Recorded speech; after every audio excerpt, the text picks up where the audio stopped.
friends, welcome to the garage. Early on in my woodworking career, I realized that jigs play a very important role. But alas, my problem was that jigs sometimes were more complicated to build than what you were going to use the jig to build.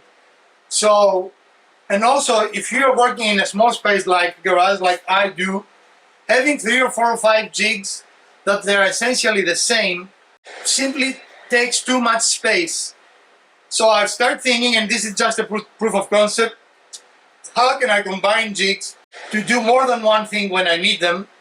And especially, for example, if you happen not to have a miter saw or any other way to make 45s, you will need to make a jig on your table saw or slide. So here what I have done to accomplish this. There are many ways to accomplish this, including just gluing.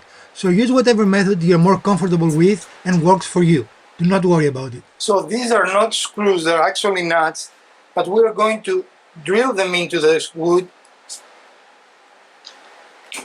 and that will provide a better control of our removing it. In my experience, bolts work better than screws for this process because screws tend to do more damage to the wood than bolts. However, you can try screws if you like. Again, there's no right or wrong way. This is your project. Now we're using 2 per side because we do not want this to move. And again, we could use screws here, but I prefer nuts because it will take some time if you use hardwood for this to need to be replaced.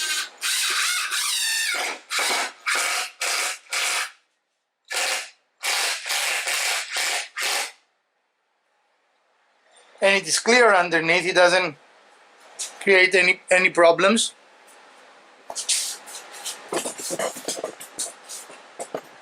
Again, I will show you here the whole process. We simply make sure that we are centered there. It is critical that your 45 is perfect and that you are centered. However, if you touch the 2 pieces of wood, the first time you're going to run your saw, it will make sure that it's going to be a perfect cut. So be careful. As long as your 45 is a very good angle, it is cut perfectly, and use the square as I point out here, then your jig will work very well. You do not have to account for the curve of the blade here. Again, the first time you're going to use it, the blade will go through this and will make a perfect 45 for you. So do not overspend time to try to make it a perfect here.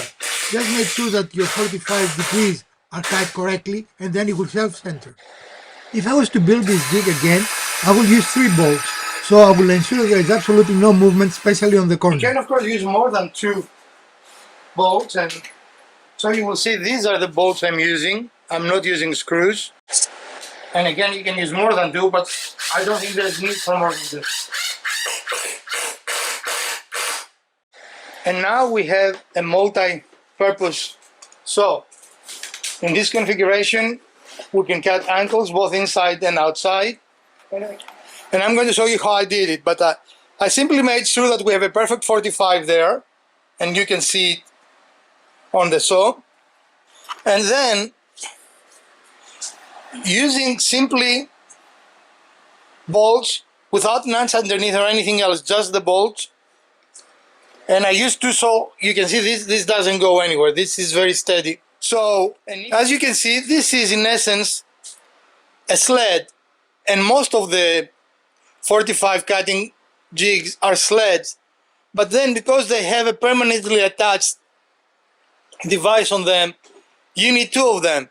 With my solution, you only need 1 of them, and I will show you some other differences I have in mind. So let me show you how easy and quick it is to transform this back to a jig. You simply take the bolts off.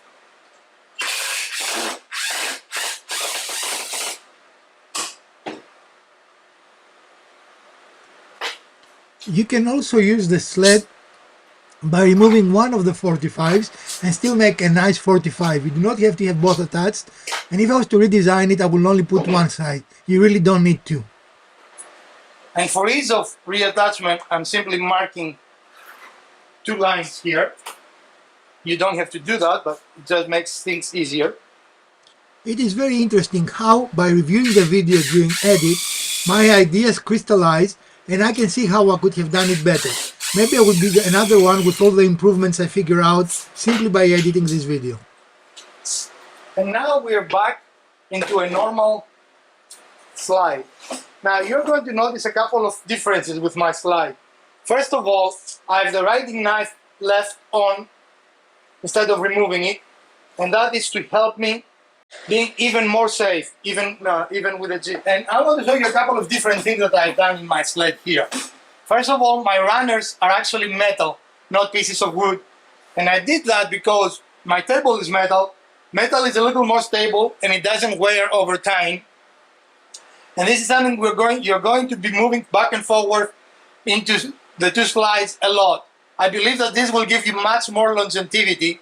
And I think when I finish with my proof of concept ideas, I'm going to build a better one and show you step by step how everything is built, because my idea is to build one jig for the table saw that replaces all other jigs that you might have. So this is the beginning. I use much thinner plywood than other people do because really I don't want to lose all that much of my blade width.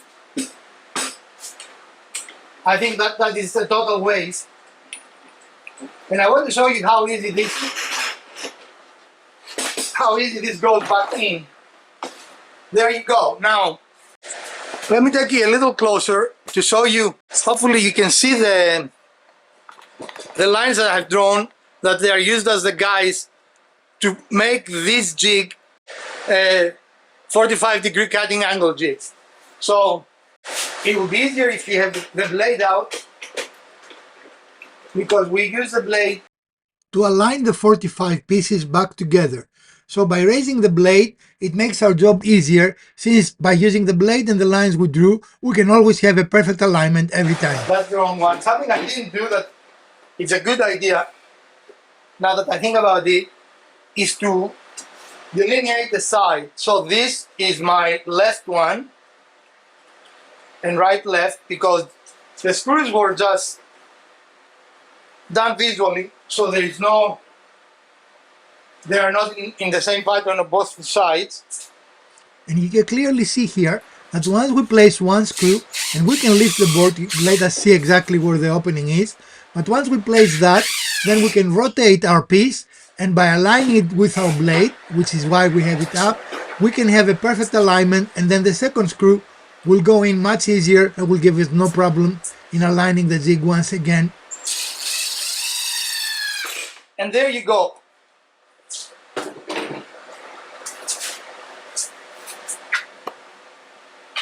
That simply, we're back in the other configuration.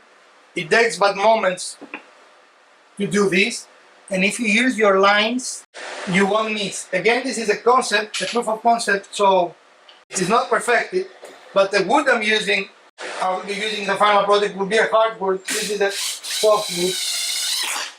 And you notice now that I use my lines correctly, this was very easy to put back in place.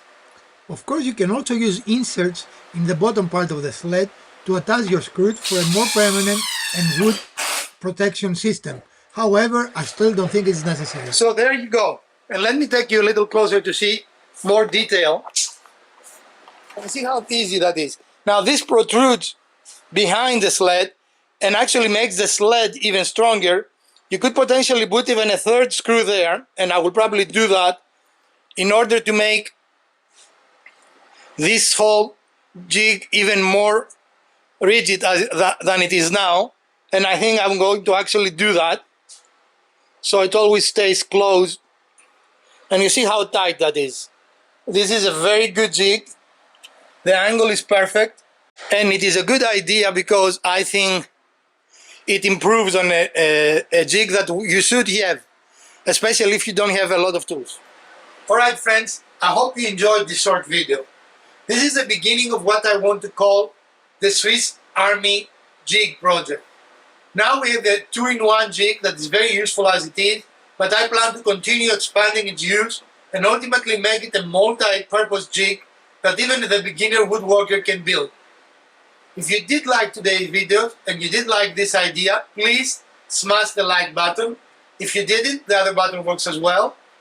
Subscribe, share, and like our videos to continue the growth of the channel. And please comment below with any questions you have or any suggestions. I appreciate your support, and I will see you Sunday with another build video.